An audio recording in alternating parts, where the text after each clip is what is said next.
Turn this thing on. Yeah, it does every time. If you have your Bibles, turn with us to Joshua chapter 3. Joshua chapter 3.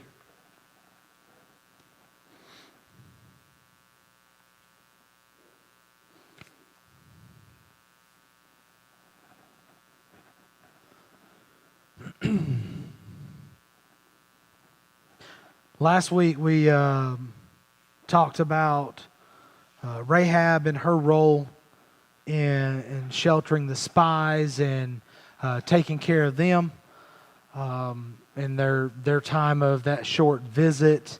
Where we left off, they had sent the spies back. They made it back to camp, and the people in the Hebrew camp knew that God had given the land to them there because of verse 24. It said, they said to Joshua, "Surely the Lord has given all the land into our hands. Moreover, all the inhabitants of the land have melted away before us." And so they are excited about this. It's a different feel than it was before they wandered in the wilderness, where they sent out the 12 spies, and only 2 of them came back with a positive report. The other 10 said, there's no way.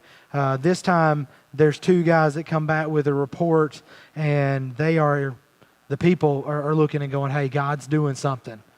God is making a way for us.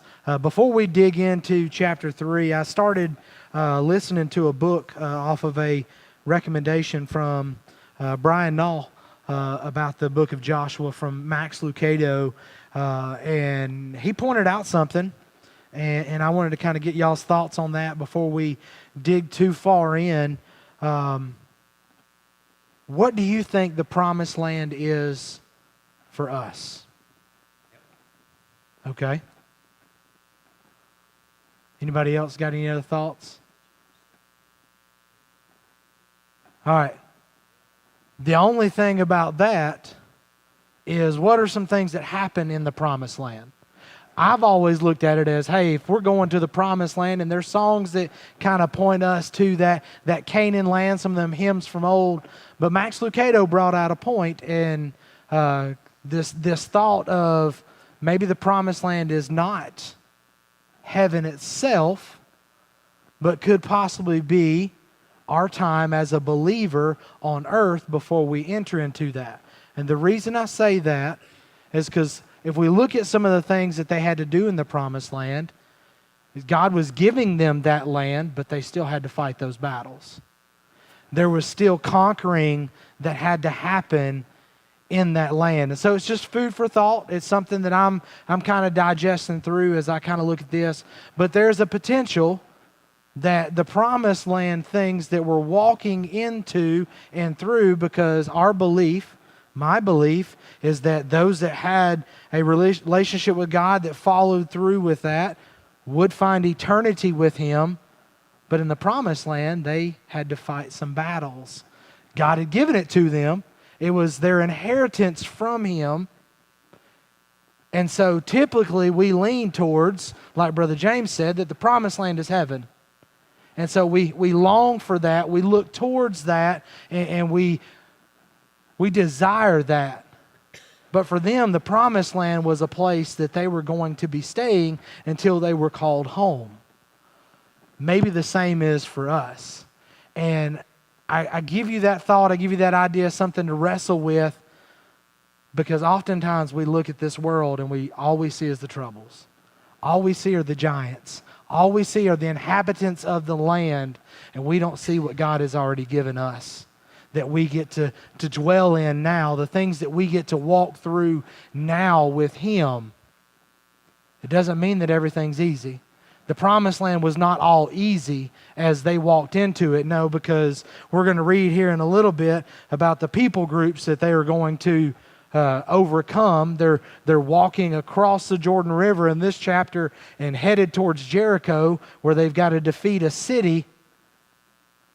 Those are not things that we know about heaven. Heaven is prepared for us. We get to usher into God's presence, and we just get to be there. And so that was just a thought that I've been struck with this week, and want to kind of get your ideas. Just like you, Brother James, I've always looked and said, hey, That Canaan land, that promised land is growing up, I've always thought, hey, well, that's heaven. There is going to be a new heaven and a new earth. That's a promise that was given to us there. So that's one of those things. It's just an interesting thought of, hey, a nugget you can take away, you can wrestle with this week as you're studying through, is let God settle your spirit on any of that stuff. But it was interesting to me that he challenged, and I didn't like it first because I'm not the prosperity type person. Y'all know that. I didn't like it first that the way it was written is like the glory days could be now, and I'm not going so far to say, hey, I'm living my best life now, because I know that what I have coming is going to be far better than what I'm living now. I'm not going to have hurts. I'm not going to have pains. I'm not going to have sorrow. There's not going to be any tears in heaven from pain that I'm experiencing here on this earth. So don't hear that I'm saying that those are, but the way the promised land is spelled out to the Hebrew people, God promised them a place to dwell, a place that He was giving to them. Well, maybe there's a chance that what it is we're walking through, this relationship with Him, and He even described it as that wilderness is those days when God is calling us and we haven't yet found Him and we're wandering through the wilderness. And then when we enter into that relationship with Him, that walk with Him could very well be our promised land here on earth. And then we've got the place that He continues to prepare for us that we will call home one day. Just some food for thought there. Something that I found intriguing I wanted to share with y'all that y'all can wrestle with there. So maybe for us, we got to stop looking at the giants that are around us. And I know that with seasons of life, sometimes those giants seem really, really big. And we can be like that first set of spies. We walk into something and we're like, God, there's no way. I know you're saying that we're going to be able to conquer this. We're going to be able to do something with this. But there's no way we can defeat this enemy. And maybe it's just like it is with the Hebrew people. And God says, hey, that's my battle. I'm already giving this to you. I'm already winning this. You just got to walk into it and trust me. Be strong and courageous, as He commanded Joshua. So, again, just some food for thought there, something that I'm trying to process myself in my finite mind. And so I figured I would dump that on y'all and let y'all wrestle with that too. But yeah, you're welcome. You're welcome. Hey, deep thought. We like some deep thought. Something you can wrestle with. All right, Joshua chapter 3, starting there in verse 1. We're walking into this idea that they've already gone. The spies have come back. The two spies, they're ready. They're ready to conquer this nation that He's given. And Jordan River is what stands in between them and entering into the promised land and marching towards Jericho. And so we pick up there after they've come back to camp. We pick up there in Joshua chapter 3, verse 1. It says, Then Joshua rose early in the morning, and he and all the sons of Israel set out from Shittim and came to the Jordan, and they lodged there before they crossed. So best estimations, probably a couple million people. Can you imagine a couple million people walking through? They've now moved from where they were camping while they were waiting on the spies to return, and they walk toward, and now they're up close to the Jordan River, and they're going to stay there for just a little while. So they lodged there, and verse 2 says, at the end of 3 days, the officers went through the midst of the camp. So they've rested there for 3 days. I can only imagine trying to move that many people. You get there, you get set up. They take a few days of break, and then the officers start walking through the midst of the camp. And verse 3 says, And they commanded the people, saying, When you see the ark of the covenant of the Lord your God, with the Levitical priest carrying it, then you shall set out from your place and go after it. What are some things that we know about the Ark of the Covenant? Because it's an important part of the story of Joshua chapter 3. What are some things that we know about the Ark of the Covenant? People are still trying to find it. That's right. That's right. Yeah. Yep.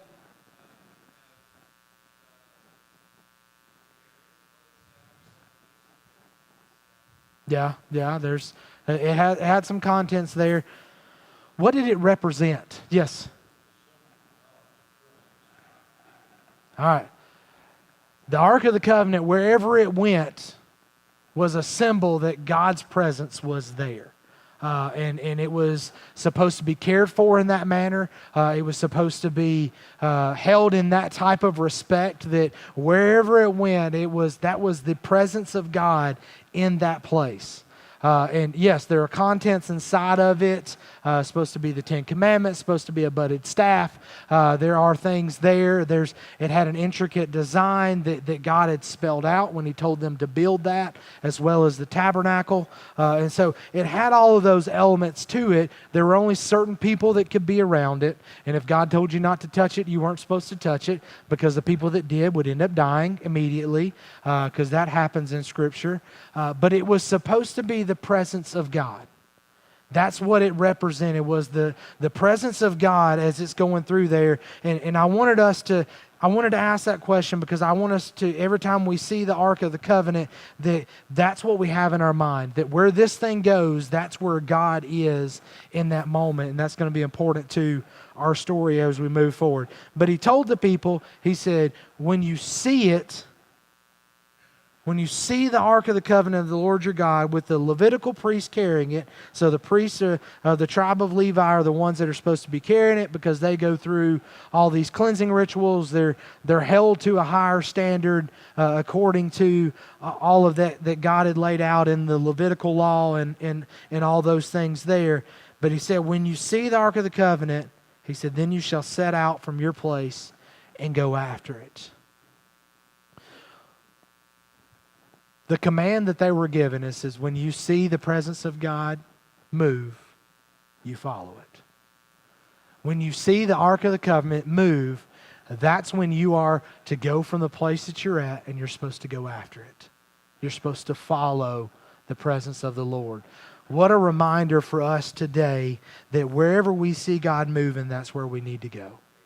Where we see God is, we need to chase after it. I can only imagine that these people, when they've got their commands, and some of them have been waiting for this day. Some of them had heard the promises.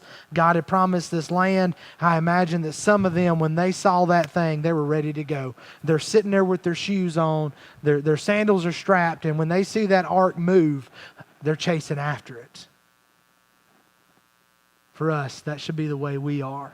Is we are watching the presence of God. We're listening to what it is He is telling us. And as He moves, even if it's just one step, we're like, yes, Lord. We're right there with it.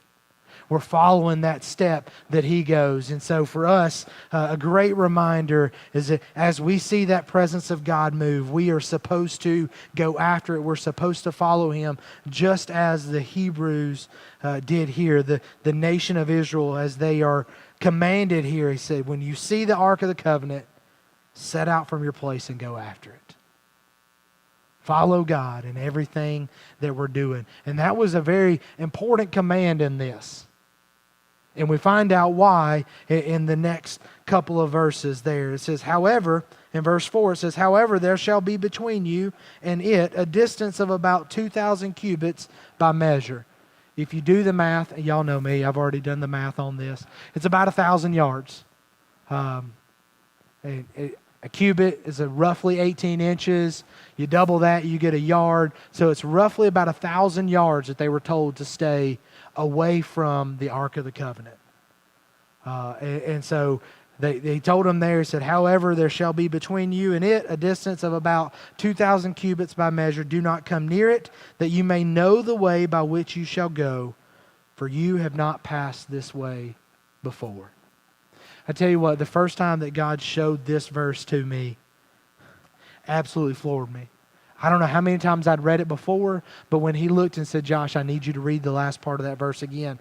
He said, not supposed to come near it, that you may know the way by which you shall go.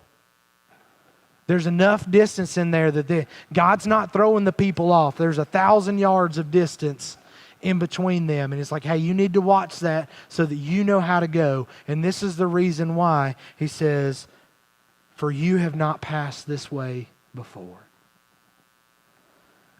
Isn't it incredible when God takes us places that we've never been before?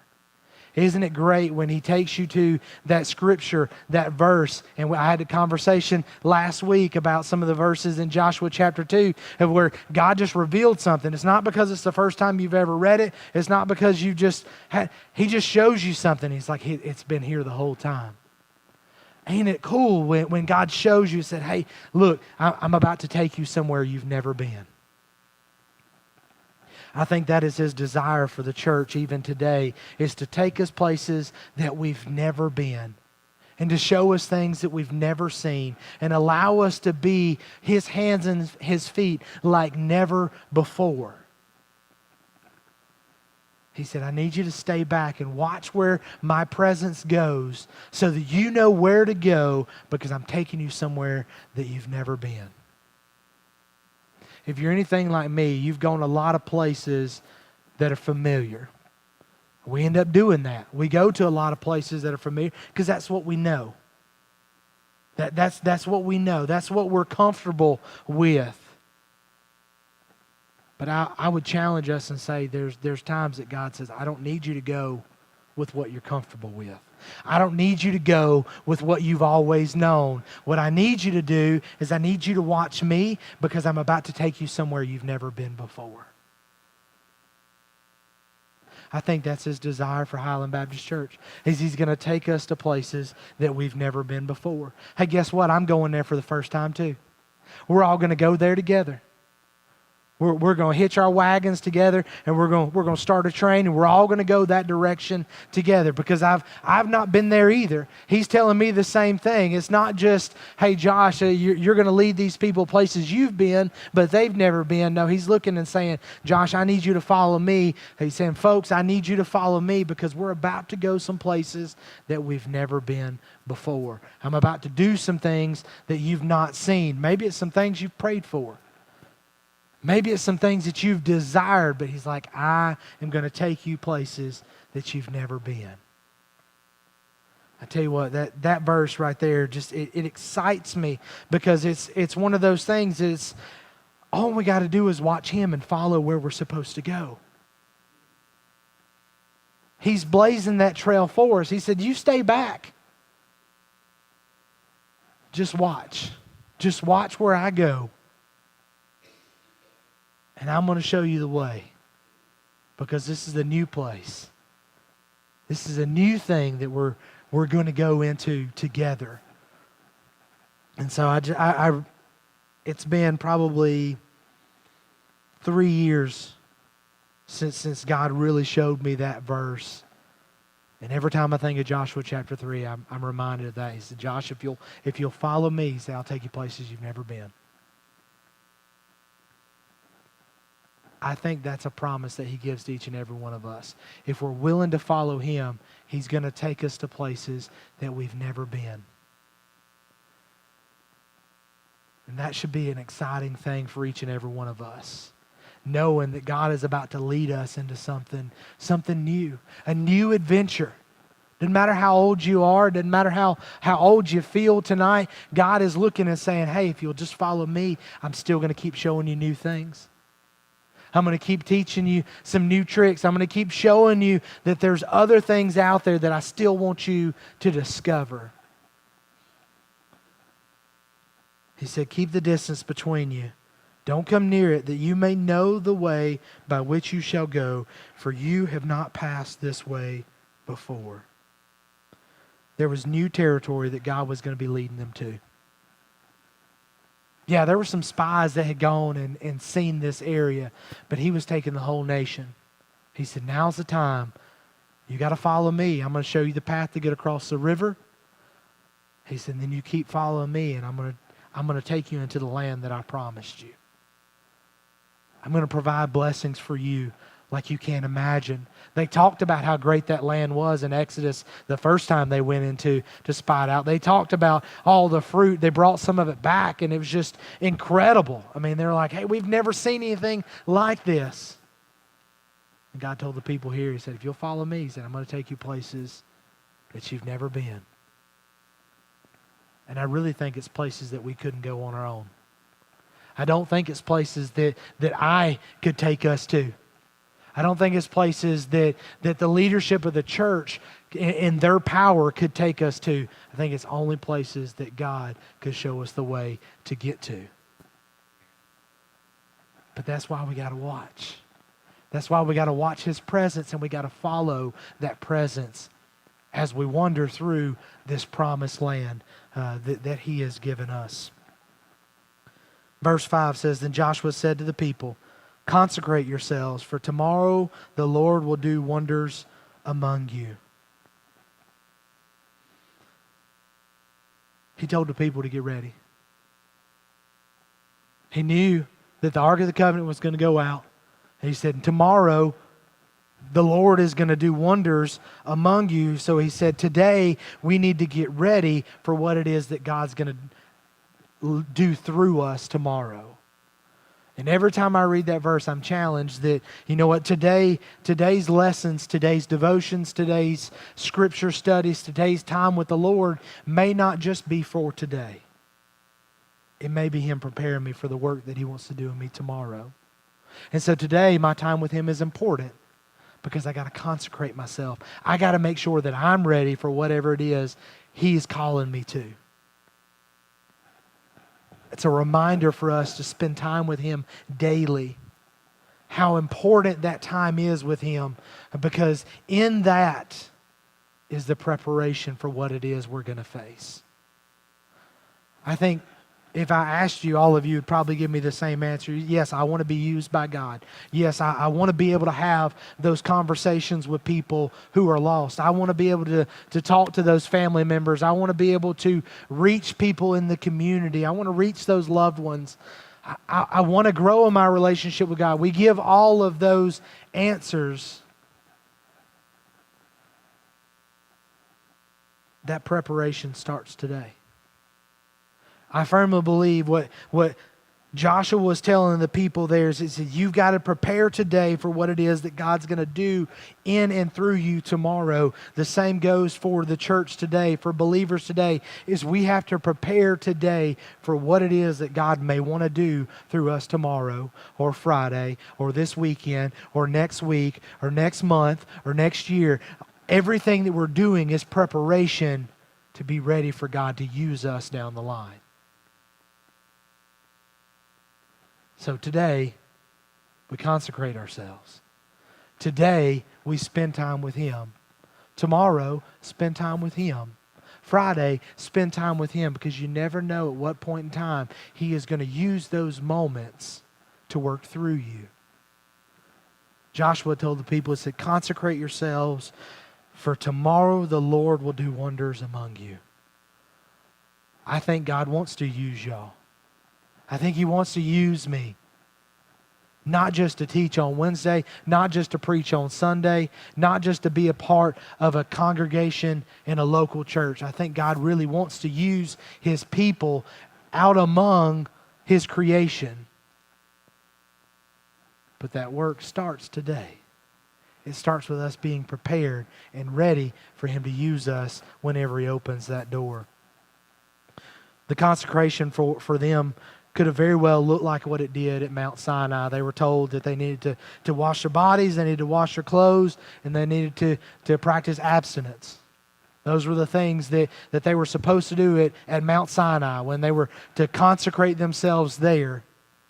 So it very well could have been that same command coming from Joshua here in Joshua chapter 3, there in verse 5.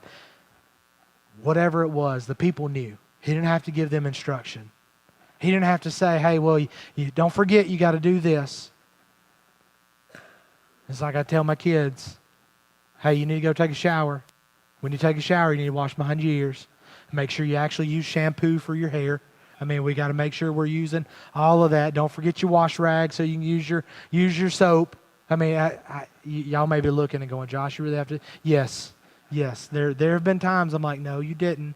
You got to get back in there. Your hair's dry. You just got out. Your hair's dry. We got to do this again. Joshua didn't have to do that to the people. He didn't have to look and go, hey, here's your list of things you're supposed to do. No, he just said, hey, folks, you're supposed to consecrate yourselves because tomorrow God's going to do something. They were familiar with the term.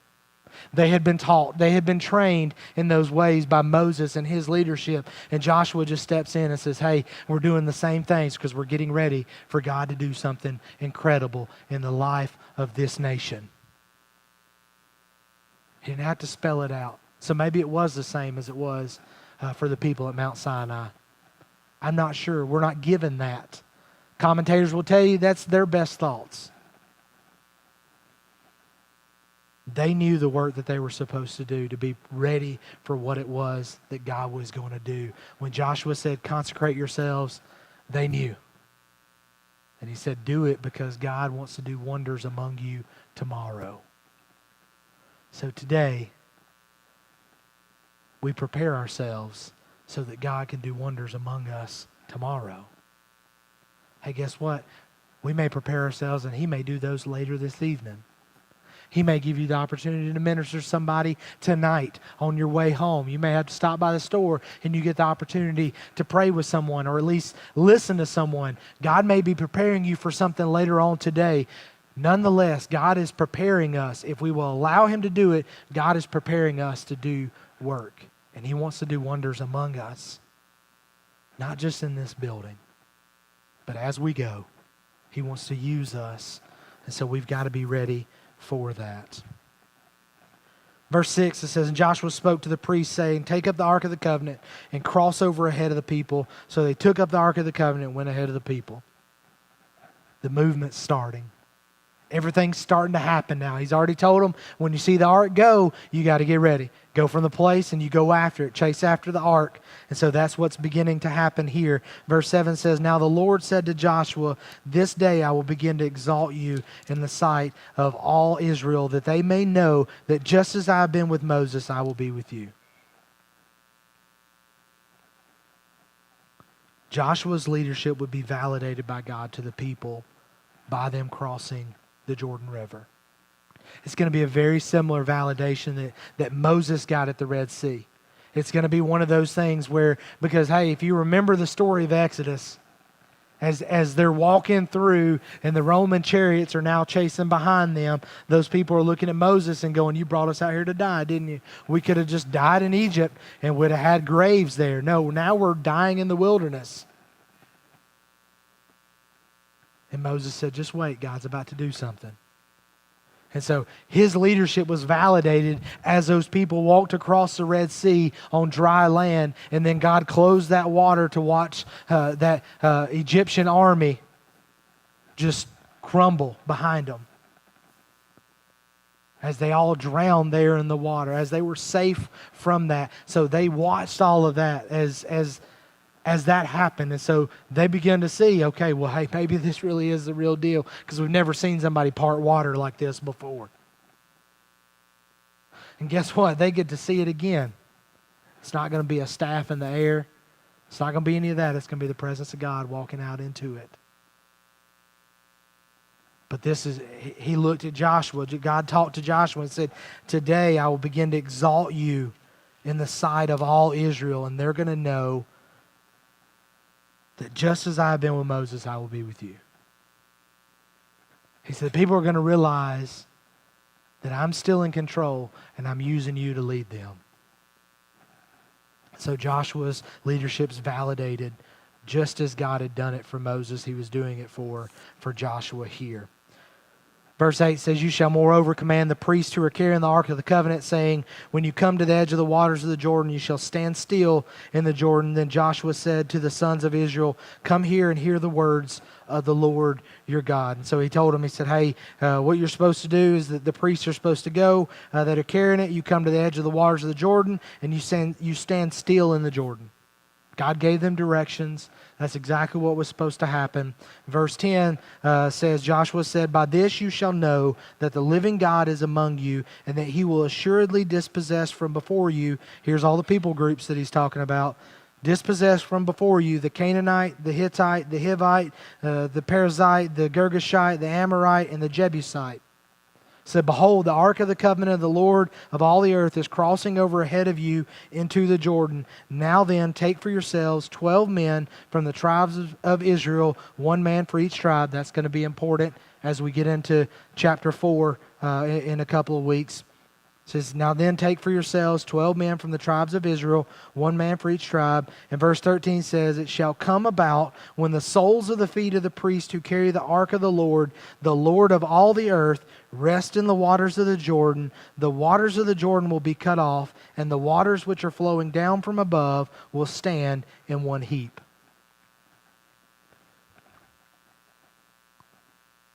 It's going to be really interesting to see this process as it unfolds here, and we'll talk about it a little bit when we get into verse 15 about how all of this worked out. But he told them there, Joshua told them in verse 10, it says, "By this you shall know that the living God is among you."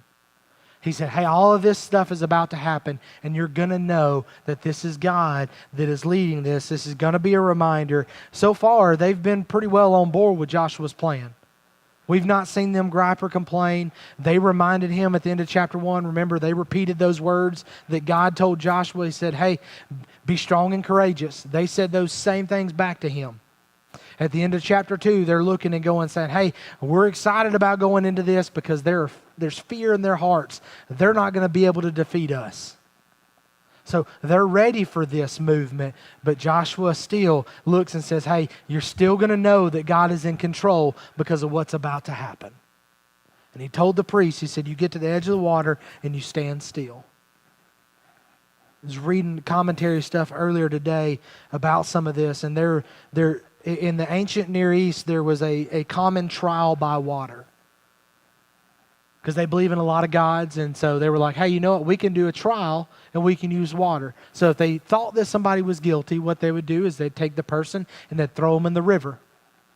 If they drowned, that was the God saying that they were guilty.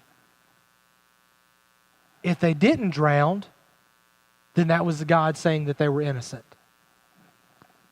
I guess you're just hoping you could swim if you were convicted of something in that day and time. And so this is a similar mindset. There is this idea that there were gods over certain things and that they could possibly communicate with all this stuff. There's a lot of things that go into all of that. But in this part right here, what's about to happen is God is about to dry up this land. Here, it says in verse 13, it says, shall come about when the soles of the feet of the priest who carry the ark of the Lord of all the earth, when the soles of those feet rest in the waters of the waters of the Jordan will be cut off, and the waters which are flowing down from above will stand in one heap. So the idea here is that God is about to once again exercise his power over his creation. And that this would be another story that would go before the nation of Israel as they're marching into this land. We know that Rahab had already heard about things that were happening with these people. Well, guess what? They would hear about what God did at the Jordan River. Maybe even Jericho can see that. I'm not sure of the distance there. I don't know if anybody up on the top of the walls that's watching looks and goes, hey, you know what? There's a bunch of water standing right up there in one big heap. Up in the distance, and hey, it's dry all the way down to this point. And it looks like there's people crossing that river. I don't know how the word traveled in that day, but nonetheless, this story would go out before them that would continue to strike fear in the nations that they're going to capture. God told them, all you got to do is you take my presence and you stand there at the edge of the water. And I'm going to dry it up. Dried up with enough room that you can stay 1,000 yards away from it. Because remember, they were told you can't come near it. So God's going to create that room. He's not going to tempt you where you got to just tiptoe on the edge of the water that's there. No, there's going to be plenty of room there for the whole nation to walk by it, because the priests were supposed to stand still, and that's exactly what they do when they get into the edge of the water. So God, in this showing here, God is parting the waters and showing His power over His creation. And Joshua said, by this you shall know, there in verse 10. He said, you're going to know that this is the living God that's walking with us. Because again, you're going to see something incredible. Some of these people didn't see them part the Red Sea, because then they wandered in the wilderness for 40 years, and those generations died off. They could have done this 40 years before. That was God's plan, but they didn't trust Him. So they wandered in the wilderness till those generations died off. And now this younger generation and the women and the children there that were left are now walking through this yet again. So some of them get to see it for the first time. Maybe some of those kids remembered it from 40 years before when God had done it once before. I don't know who all remembered it, but nonetheless, they got to see the power of the living God. And it was a reminder that God was going with them. But it was His presence in the water that stopped it. It wasn't until the Ark of the Covenant was held by those priests and they stepped into that water that the water would stop. Let's continue on, because I want you to see how far He really did stop this water. Verse 14 says, so when the people set out from their tents to cross the Jordan with the priest carrying the Ark of the Covenant before the people, and when those who carried the Ark came into the Jordan, and the feet of the priest carrying the Ark were dipped in the edge of the water, for the Jordan overflows all its banks all the days of harvest. So I think this is April. It's either April, May, or March, April time frame. It's the harvest time for them. And so what happened is the Jordan notoriously swelled at that time. It was overflowing, and so it's an even wider river than it normally is from what I understand in reading commentaries. But they stepped to the edge of the water, which is exactly what they were supposed to do. Verse 16 says, the waters which are flowing down from above stood and rose up in one heap a great distance away at Adam, the city that is beside Zarethan. And those which were flowing down toward the sea of the Arabah, the salt sea, were completely cut off. So the people crossed opposite Jericho. If you actually look at where that city is and where they were at, my commentary told me that it was nearly 20 miles upstream that the water stopped immediately. As soon as those priests stepped into the water, it stopped. The beauty of that is we all know that for water to stop 20 miles upstream, for us to see it at the time that we stepped into it meant something had to happen before we ever got into that water. It wasn't going to be an instantaneous 20 miles of river is now dried up. God could have done it that way. But more likely what happened is God caused something to happen upstream, so that at precisely the time that they walked into that water, it all dried up where they were. God continued to go before the people. He had already done what He knew He needed to do to make that water cross. Some people would tell you that there could have been a landslide in that area, whatever. A lot of people believe that it was natural causes that stopped that water. God could have put His hand right there and He could have parted it. He could have spoken into existence. I don't know exactly how He did it. People smarter than me tell me that He used natural occurrences to do it. Whatever the case may be, when those priests stepped in with the Ark of the Covenant, the water dried up 20 miles upstream and on down past them, so that the nation... They would be mud where they were, not just dry land. Very well could have been. Very well could have been. Ever how God did that, 20 miles upstream, and it continued on past them the moment those priests stepped into the water. God was showing them that He's still in charge. And a reminder for us today is God is planting stuff today. He is doing stuff in us. He is allowing things to happen in your story that you're going to need later on down the road. He is allowing you to walk through things that are going to allow you to minister to people down the road. And oftentimes we don't look at it that way. We don't look at those trials in life as things that He can use, but God is preparing us for what it is that He wants to do in us later on.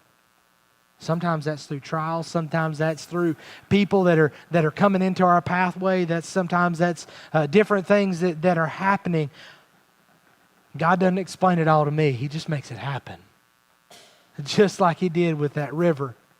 They go to cross this river, they walk in with that Ark of the Covenant, and it dries up for 20 plus miles, 20 miles upstream, and whatever it did downstream. And these people walk across the Jordan River. The people crossed opposite Jericho. And verse 17 says, "And the priest who carried the Ark of the Covenant of the Lord stood firm on dry ground." It wasn't dry till they got there. Because God said, hey, you got to step into the edge of the water. Well, they stood firm on dry ground. Y'all know how long it takes when those rivers swell and that gets a little bit wet. Maybe you got a creek that runs through your backyard, or maybe your yard's flat and it's got that one low area, so when it rains, it looks like you got your own little pond out there. You know how long it takes for that to dry up. You know how long it takes for that ditch to not be muddy after that water's run through it. No, the priest stepped into it, the edge of the water, and they stood firm on dry ground. I don't know how he did it. I don't have to know. Because the fact that there is no explanation for it means it can only be God.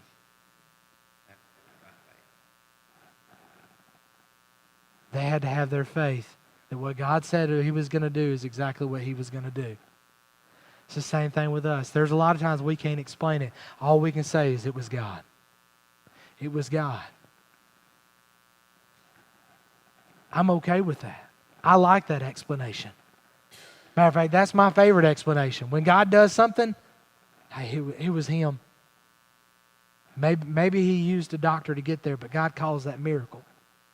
Maybe He allowed modern medicine to help, but God calls that miracle. Maybe He allowed different things to happen, but you know what? He needs to get the glory for it because it was God. And God can use a lot of different things. Whatever it is He used there, the priest who carried the Ark of the Covenant of the Lord stood firm on dry ground in the middle of the Jordan while all Israel crossed on dry ground until all the nation had finished crossing the Jordan.